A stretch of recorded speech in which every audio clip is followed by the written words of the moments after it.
Hello and welcome to another SUPboarder video. We've heard from some of our readers lately about how they can perfect and commit to their backhand bottom turn.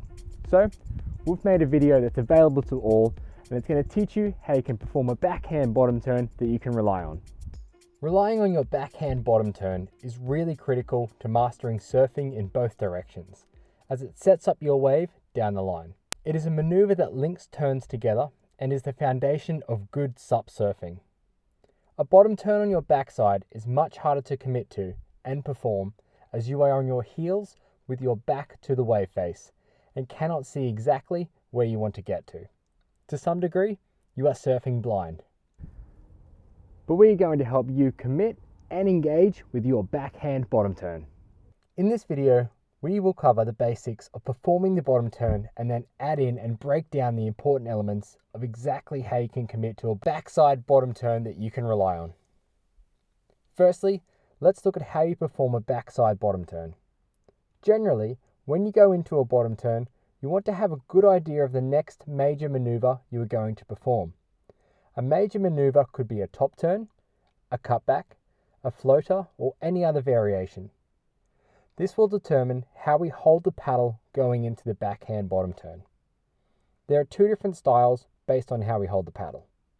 You can either hold the paddle on the wave face side across your body, which gives you a pivot point to turn around on both the bottom turn and the top turn.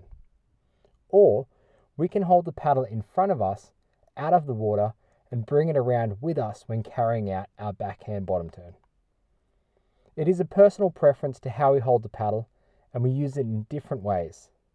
Find the way that suits you best and stick with it whilst learning about the principles that make up a bottom turn. No matter which way you hold the paddle, the technique remains the same, instead for some small differences which I'll point out in the breakdown. Your front foot is generally across the center line on the board. However, for backside bottom turns, you can move both feet over toward the rail that is closest to the wave face, your heel side rail, for extra engagement of the rail in the water. Your paddle is either placed across your body to rest it on the surface of the water or held in front of you. With your back foot, step it back toward the tail of the board and across to the heel side rail so you can commit to the turn. At this point, you don't actually need to stand right on the tail for this maneuver. If you are standing further back, this can stall the board and you can lose speed during your bottom turn. However, for the more advanced riders, making a more aggressive bottom turn by stepping back further can turn the board tighter at the bottom of the wave and allow you to get more vertical when it comes to your next maneuver. Your weight should be approximately 60% on your back foot and 40% on your front foot to control the board. Now we want to start to use our body weight over the rail of the board to turn it. In doing this, you will need to start to look over your shoulder toward the top of the wave where you want to go. If you're using the paddle across your body, holding it on the wave face side, then place the blade gently on top of the water so you can lean and pivot around it. If you choose the other technique of holding the paddle, you should hold the paddle in front of you in the air and bring it around in the direction you're turning to. With the correct positioning and weight distribution, the bottom turn should feel smooth and effortless, although backhand bottom turns can be tricky.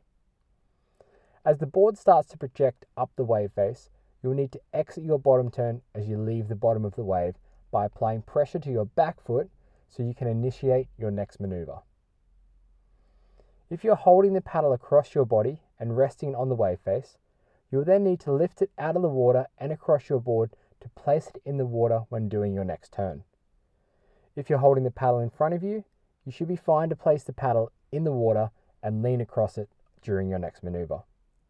So what elements do we need to add in order to commit to our backhand bottom turn and make it a turn that we can rely on? Well, firstly, make sure your feet are in the right spot before going into the bottom turn.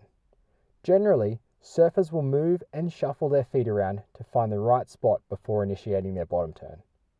This is especially important, as if your feet are in the wrong spot, you can easily fall off.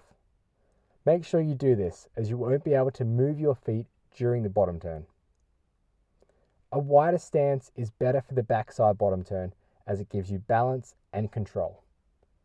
A more aggressive bottom turn will be best for top turns, whilst a more shallow or relaxed bottom turn is a great choice for cutbacks. But what about the actual elements that are going to benefit you greatly? Well, let's break it down. Pressure you apply to the rail will generally determine how committed you are to the turn. If you go into the manoeuvre not 100% committed and not using your weight to control the board, the fins can sometimes skid out because you haven't engaged and buried the rail. Bending your knees and loading up the board with your weight means you can set the rail in the water. This is why surf SUPs have a sharper rail toward the tail of your board, as the rail will bite into the wave face, giving you hold during your bottom turn. You want to have about 60 to 70% of your weight on your back foot to really engage the sharp rail in the water, but still weighting up your front foot slightly to control the board. In addition to this, you want to be in the correct body position during your bottom turn as well. When performing a backhand bottom turn, you ideally want to be pushing your board with your legs and feet and leaning across the heel side rail of your board with your body. This also engages the rail of your board.